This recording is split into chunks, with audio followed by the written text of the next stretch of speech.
मायका और ससुराल। लड़की की शादी होती है और शादी संपन्न होने के बाद विदाई का समय आ जाता है और लड़की के घर वाले लड़की के पास एक एक करके उसके कमरे में जाते हैं और समझाते हैं। सबसे पहले माँ जाती है और कहती है अपनी बेटी से, बेटी कल से जल्दी उठना और सबसे पहले उठकर नहा धो लेना। फिर पूजा पाठ करके रसोई घर का सारा काम अब से तुझे ही संभालना है। देखना कोई गलती न करना। वहाँ तेरी माँ नहीं होगी समझाने के लिए। सारा काम ध्यान से करना। पति को दफ्तर से आने के बाद पानी, फिर कुछ देर बाद खाना और फिर वह जो भी बोले कर देना। सासू माँ की सेवा करना और घर के सभी लोगों का ध्यान रखना। फिर कुछ देर बाद पापा आते हैं और कहते हैं, बेटी और अपने ससुराल को ही अपना घर समझना और सबका ख्याल रखना। अपने माँ बाप के मान सम्मान को मिटने ना देना बेटी। और इतना कहकर पिता की आंखों में आंसू आ जाते हैं और वह वहां से निकल जाते हैं। फिर भाई आता है। आंखें आंसुओं से भरी होती हैं और चेहरे पर मुस्कान के साथ बोलता है, लगता है तू अब ससुराल चली ही जाएगी। जा रही है तू सच में?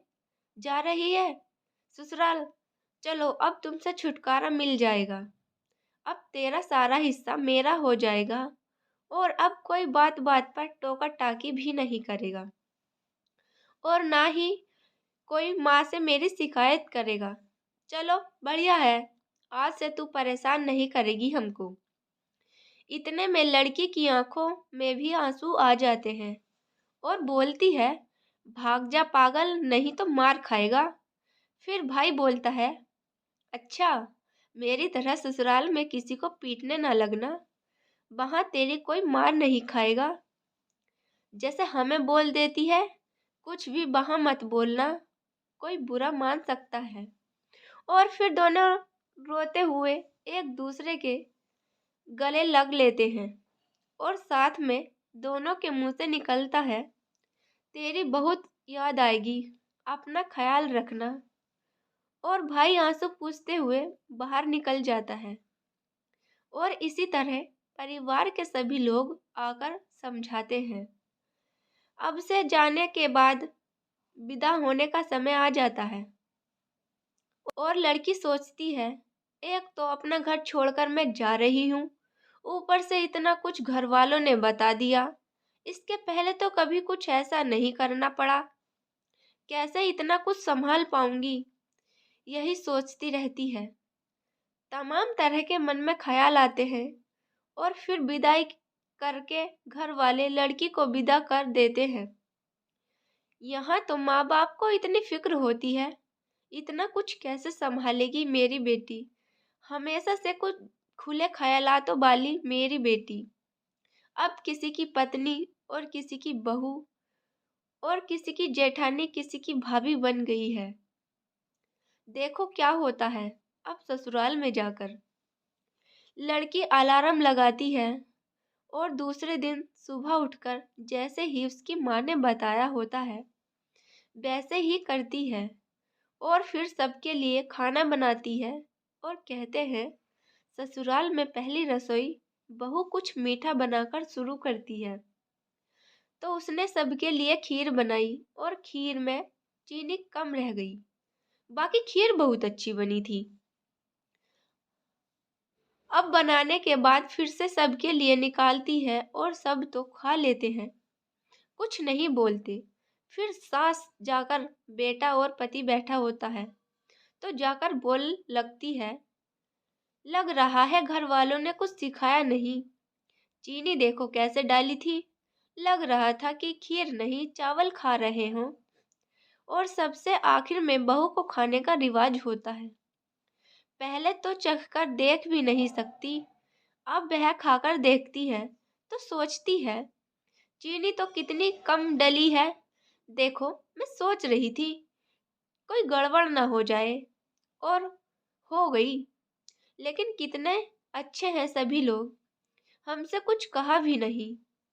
फिर सोचती है, चलो दूसरे दिन कोई गड़बड़ नहीं होने देंगे।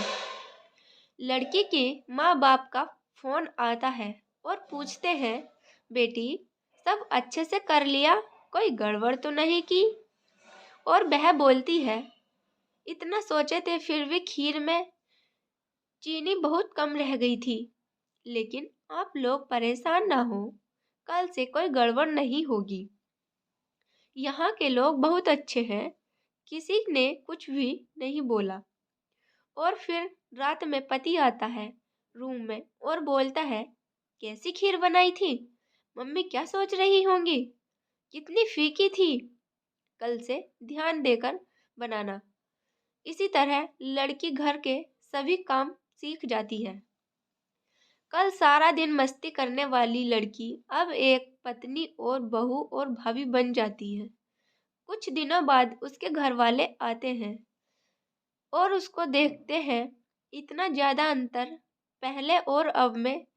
कहीं कोई बुला रहा है, भाभी मेरा ये सामान कहाँ रखा है? और पति बोलता है, अरे नाश्ता लग गया, दफ्तर के लिए लेट हो रहा हूँ। सासू माँ बोलती है, बहू जल्दी से टेबल साफ करके सबका नाश्ता लगाओ, माँ पापा आए हैं, ध्यान नहीं दे रही। और तुम्हारे ससुर जी को भी निकलना है, वह जल्दी जल्दी सारे काम करती है और सबको नाश्ता करवाकर सारा घर साफ करती है, बर्तन धुलती है, फिर खाना बनाती है। ऐसे ही पूरा दिन उसका घर के कामकाज में जाता है और कोई जरा सा भी सहारा नहीं करता।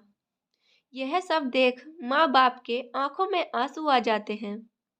और फिर जब वह सारे काम कर लेती है तो माँ बाप के पास बैठती है और माँ बाप बोलते हैं कि बेटी कोई दुख तो नहीं है तुम्हें? तो वह अपने आंसू पूछते हुए, नहीं माँ, कोई दुख नहीं है, बस आप सबकी बहुत याद आती है। और माँ छोटू कैसा है? वह अब आप लोगों को ज्यादा परेशान तो नहीं करता? ऐसे कहते हुए बात को काट देती है और बोली, यहाँ सब बहुत अच्छे हैं, मेरा बहुत ख्याल रखते हैं। ऐसा बोलती है ताकि उसके माँ बाप परेशान ना हो। और माँ बाप कहते हैं, बेटी ऐसे ही खुश रहे तू और अपना ख्याल रखना। अच्छा, अब हम लोग चलते हैं। जब माँ बाप चले जाते हैं तब वह कमरे में जाकर छुपकर बहुत रोती है और खुद से ही बातें करती है कि क्या बताऊँ माँ, मेरी तो पूरी जिंदगी ही बदल गई। कभी खुद के लिए समय नहीं निकाल पाती, सारा दिन ऐसे ही निकल जाता है। और फिर सास आती है और बेटे से कहती है, माँ बाप आए थे, पता नहीं क्या पट्टी पढ़ाकर गए होंगे। अब बताओ दोस्तों, ऐसा बहुत लोगों के साथ होता है। अगर ऐसा होता रहा तो ससुराल और मायके में हमेशा अंतर होता रहेगा। जब तक कि आप दूसरों के घर से आई बेटी को अपनी बेटी नहीं समझेंगे। ऐसा करने से ही रिश्ते बिगड़ते हैं। सारी बेटियां ऐसी नहीं होती और तभी रिश्ते बिगड़ते हैं। अब वह काम कर रही है तो सभी को करवा लेना चाहिए, क्योंकि वह आपकी मजदूर बनकर तो नहीं आई है, आपके घर की बहू है जो आपके लिए सब कुछ छोड़कर आई है। अब आप लोग ऐसे करोगे तो सास ससुर और माँ बाप ससुराल मायके में हमेशा ऐसे ही फर्क होता रहेगा। हम बदलेंगे तभी युग बदलेगा। इसलिए पहले हमें अपने आप को बदलना है। दोस्तों, इस वीडियो पर आपकी क्या राय है हमें कमेंट करके ज़रूर बताएं। और आपको हमारी वीडियो पसंद आई है तो वीडियो को लाइक शेयर और हमारे चैनल को सब्सक्राइब जरूर करें। धन्यवाद दोस्तों।